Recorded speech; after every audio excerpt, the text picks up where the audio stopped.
That's the nature, I think, of those people. They're off the grid on purpose, and who can blame them?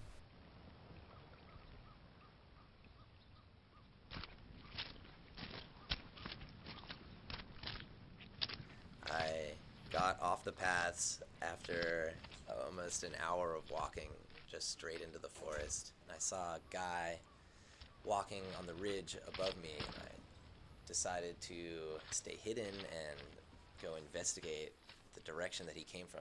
There weren't any visible paths, except I finally found a boot print, a big boot print, leading the direction that I had been going.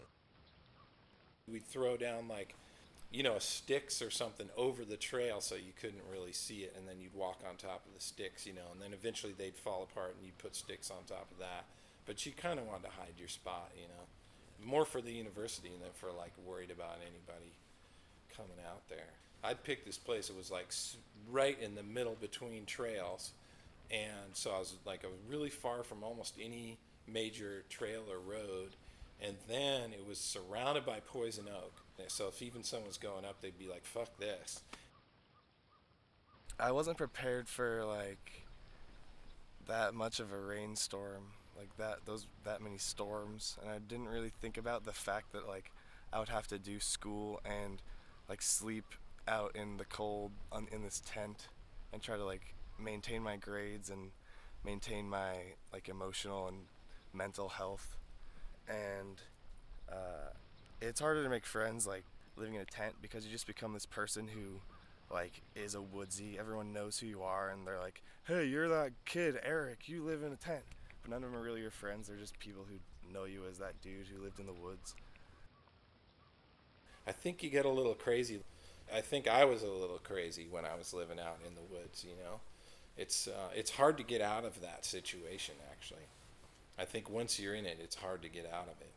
All I would do is read and meditate and sleep, and then when I woke up, I'd either be going to classes or I worked at this cool place downtown called Kiva that's like a retreat house, like a spa. It's kind of a Santa Cruz local nudist colony thing, but it used to be a really cool place to just go and hang out naked.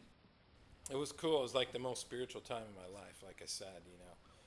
And it was good for me. I appreciate it.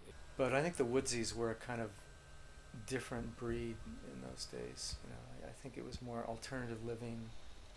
Um, People that were kind of caught up in the '60s ethos and not really just down and out. Just didn't want to live in a building or a structure. But I think it was, in some ways, it was a more inviting atmosphere for people, either students or not, to do things up there and know that they wouldn't be found out. There's no question about it. And we had a strong community when I was up there. It was very, very strong, very safe. I felt like it was safe for women because everybody was kind of within earshot. I still think to this day, I'm not sure how many homeless people are up there, and I think the people that are a little bit further up than they used to be. But to this day, I still think homeless people make the woods safer. And so I'm stomping down this steep hill, and eventually, right in front of me, there's a camp, a woodsy camp. I think it's this guy's camp. I don't think anyone's there, so I'm heading towards it, and a guy sticks his head up inside the tent and yells at me, "Who's there?" And I freak out. Hey, my name is Cal. I'm just a UC Santa Cruz student. He goes, "Go away. Get the fuck out of here." And so I ran away, basically. Ran back up the hill that I had come up. And halfway up, I was like smacking myself. No, what are you doing? You found the woodsy camp. Like, this is what you came to do. You have to document this.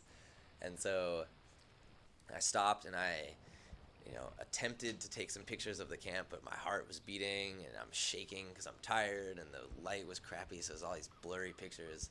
Finally one comes out just because I smashed my camera up against a tree to get it in focus. And I don't know, it was mixed emotions because I had finally found, the woodsies that I was looking for, but at the same time it was they weren't the woodsies that I expected to find. I mean, I didn't really talk to the people that lived in the woods too much. Yeah, I just did it. But So even though you lived in the woods, you wouldn't describe yourself as part of like the woodsy community. I mean, I don't know. Is there a woodsy community? It used to be a lot more cool, and they were sort of okay with it, and they sort of knew that, like, this is housing, you know. But now I think they're way more strict. They got their night vision goggles, and I think that sucks, man. I really think that sucks. But it's working, I guess, because I don't think there's as many people up there as there used to be. I mean, benign neglect was probably the best thing going in those days, and I don't think there's as much of that around as there used to be.